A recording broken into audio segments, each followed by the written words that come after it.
Hey guys, what is going on? This is Wrestlelamia, back with another episode. The wait is over and it's time for AEW Revolution, the promotion's first pay-per-view of 2020. Join us now as Wrestlelamia recaps the show and looks at the good, the bad, and the downright ugly.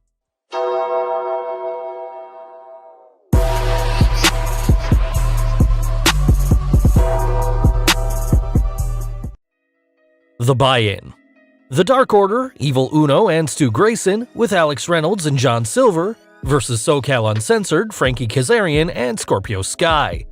Things are going SCU's way until the Dark Order's creepers provide a distraction, allowing Evil Uno to blindside Scorpio, with Grayson getting the pin. Your winners, the Dark Order. It's time for a beatdown, Dark Order style, as the group and their minions converge on SCU. Chicago's own Colt Cabana runs in for the save but falls to the numbers game.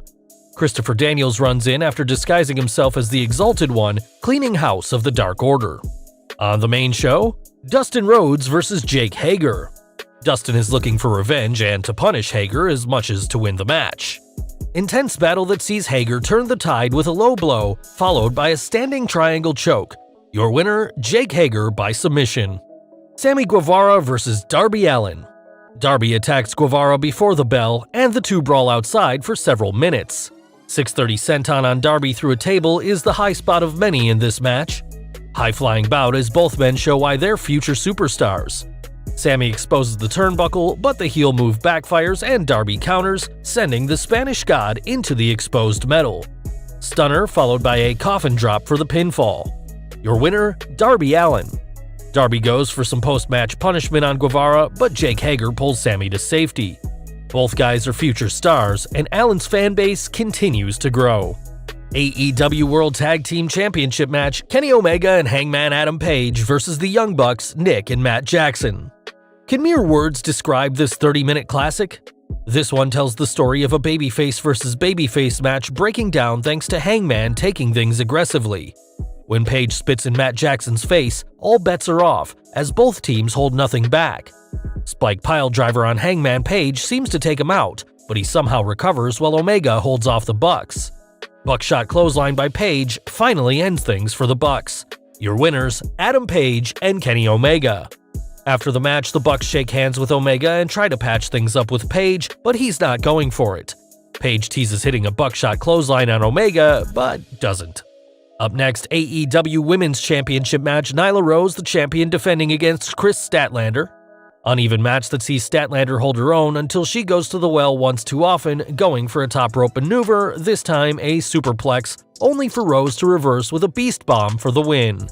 Your winner, Nyla Rose, a disappointing performance by both performers. MJF with Wardlow versus Cody with Brandi Rhodes and Arn Anderson. MJF holds his own even as Cody busts him open. Things look like they're wrapped up when Cody hits the crossroads. However, Cody's quest for revenge leads to one crossroads too many, and MJF socks Cody in the face with his diamond ring, stealing the win. Your winner, MJF. MJF was fantastic as the cowardly heel who literally begged for mercy as he crawled towards Cody, yet was ready to dish out a beating when he gained the advantage. This one isn't over, and AEW set things up nicely for a rematch. Orange Cassidy versus Pac. Cassidy gives it his all, and the crowd is definitely behind him. Nonetheless, he's not up to the task, and when Pac locks in the brutalizer, it's time to tap.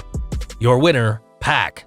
It's a good but by no means great match that served two purposes: changing the pace to get ready for the main event, and giving Orange Cassidy some well-deserved pay-per-view time. AEW World Heavyweight Championship match, Chris Jericho, your champion, with Proud and Powerful, Santana and Ortiz, defending against Jon Moxley. Moxley enters the arena from the streets of Chicago, but he still takes less time to make it through the crowd and into the ring than The Undertaker's entrance. Jericho targets both Moxley's good and bad eye, and with Proud and Powerful soon joined by Jake Hagar, things look grim for the challenger. Moxley won't quit and manages to overcome interference by Sammy Guevara, who blasts him with the AEW Championship belt. Jericho gets a bit too overconfident, and Moxley lands two paradigm shifts for the pinfall. Your winner and new AEW World Heavyweight Champion, Jon Moxley. After the match, the new champion basks in the fans' cheers and cuts a great promo, thanking the fans for their help and telling them the fans are the energy that propels AEW. Moxley then tells the fans that AEW is about bringing wrestling back to the fans. He thanks his AEW family and tells the fans that they are part of the AEW family. Moxley says he'll take on anyone, anywhere, at any time. He leaves through the crowd as the fans are losing their minds. The Good, Hagar and Dustin deliver. Fans looking for a hard-hitting match got it with Dustin versus Jake Hagar, with both men beating each other senseless. Jake's wrestling skills added an extra dimension to the bout, so it was more than a slugfest. This is how you start a pay-per-view, with an action-packed match that amps up your audience. Hagar looked excellent in the ring, and Dustin went around 15 minutes despite being 50 years old. Yes, there's a place for veteran wrestlers when they can work. We won't name any names, but we all know which WWE Universal Champion we're talking about. It's still real to us.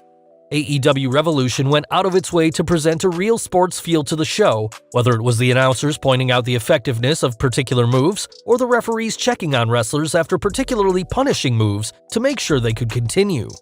During the Bucks vs. Omega and Page match, the announcers pointed out Matt Jackson's back injury as Page and Omega targeted the back.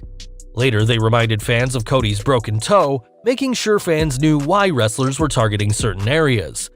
The days of kayfabe are still alive as far as AEW is concerned, if tonight's show is any indication. The stars of tomorrow, today. At the risk of sounding like AEW's marketing department, Wrestlelamia has to point out that tonight's pay-per-view did what all wrestling matches are supposed to do: take young talent and make them look good, win, lose, or draw. Up-and-coming stars like Darby Allin, Sammy Guevara, MJF, and Hangman Adam Page all seemed to level up as fans got to see them showcase their incredible talent. Aubrey Edwards excels. AEW's officiating normally isn't one of its strong points, but Aubrey Edwards deserves praise for adding to the match without making herself part of it. Longtime fans will remember Jim Crockett Promotions referee Tommy Young, who added just a little something to each match, particularly world title matches with Ric Flair, as he'd only take so much before pushing back at heels. Excalibur delivers. Excalibur may look like a goof wearing his wrestling mask while wearing a suit and providing color commentary, but he was a helpful goof tonight, doing what Joey Styles did so well in ECW, guiding fans as he described the assortment of moves on display. With guys like Kenny Omega, Pac, and the Young Bucks putting on wrestling clinics, it's good to learn what the various moves are. Telling a story. Every match told a story, whether it was Dustin Rhodes trying to overcome Jake Hagar's amateur wrestling with plain brawling, Cody's quest for revenge on MJF, or the tenuous relationship between Hangman Adam Page and the Elite, including his own tag team partner Kenny Omega and their opponents the Young Bucks. Tonight's show demonstrated that you can have fantastic in-ring action and tell a story without losing anything, something NXT needs to learn. Tag team excellence. Wrestlelamia just noted how fantastic the New Day vs. Miz and Morrison match at Super Showdown was, yet it paled in comparison to tonight's AEW World Tag Team Championship bout. The Young Bucks and the team of Page and Omega put on one of the best tag team matches in recent history, and yet AEW seems to do this routinely. Tag team wrestling doesn't have to take a back seat to other matches, and Wrestlelamia is anxious to see what other teams come in. Some exciting extras. It's arguable AEW could have gone with some minor fireworks for tonight's show, but the promotion didn't hold back on its production values, putting on a dazzling display of light and sound for the fans. AEW handed out bracelets to fans that lit up during the show, adding a little something extra. No truth to the rumor that the bracelets had some sort of mind control properties to maintain the fans' loyalty. The bad. The women need work. The AEW Women's Championship match wasn't awful, but it was pretty close. Neither Nyla Rose nor Chris Statlander put on the kind of performance fans expect in a World Championship match. AEW's women's division needs some serious help, and this match was a bathroom break and nothing else. Until the AEW women wrestlers improve, they should stick to dark matches. Rules? What rules? Another area AEW needs to work on is the officials' inability to control matches. It's not so much a case of wrestlers bending the rules, but wrestlers flat out ignoring the referees, particularly during tag team matches. As good as the Bucks vs. Omega and Page was, the referee allowing both teams to tag in and stay in the ring together for what seemed like minutes at a time took something from the match.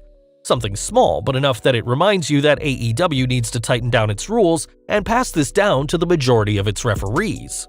Downstate Diminisher. Cody Rhodes had a spectacular entrance with a stunning light show and fireworks, everything you'd expect at a big show. Then the music played and fans had to endure a truly awful live performance from Downstate. Downstate's performance took a lot away from Cody's entrance simply because it was so bad. Sadly, this reminded Wrestlelamia of when WWE would bring in B-list bands to kill time at Wrestlemania. While the WWE has scaled back on this, it's a lesson AEW needs to learn. Why too fat? Chris Jericho is still an amazing performer for his age, but to be blunt, it looks like he's having not only a bit of the bubbly, but a bit of the buffet table. Jericho didn't look to be in awful shape, but he certainly makes his old partner in crime, Kevin Owens, look like Robert Roode. Thankfully, the belt is off Jericho, and he can focus on dropping a few pounds, because quite frankly, you don't want one of your top guys bordering on sloppy fat. The Downright Ugly. Nothing ugly about this show, although the vocal performance by Downstate came close. AEW Revolution was an excellent show with a strong undercard full of exciting matches, and a main event that unfortunately had the misfortune of coming after fantastic matches other than Nyla Rose vs. Chris Statlander. Still, this wouldn't be the first time a main event was more about hype than in-ring wrestling. While this show wasn't perfect, the complaints we've mentioned are relatively minor compared to the majority of WWE events Wrestlelamia covers. Revolution was the kind of pay-per-view that feels like something extra special. The question, of course, is whether fans feel it's worth paying $50 for. It's difficult to envision anyone feeling disappointed by tonight's 3.5-hour spectacular unless they were looking for high-quality women's wrestling. Well guys, there you have it, Wrestlemania's in-depth analysis of AEW Revolution. Did you watch the show? And if so, what did you think? Be sure to leave your comments, and don't forget to subscribe to our channel, follow us on Instagram and Twitter, and I'll see you next time for some more wrestling content.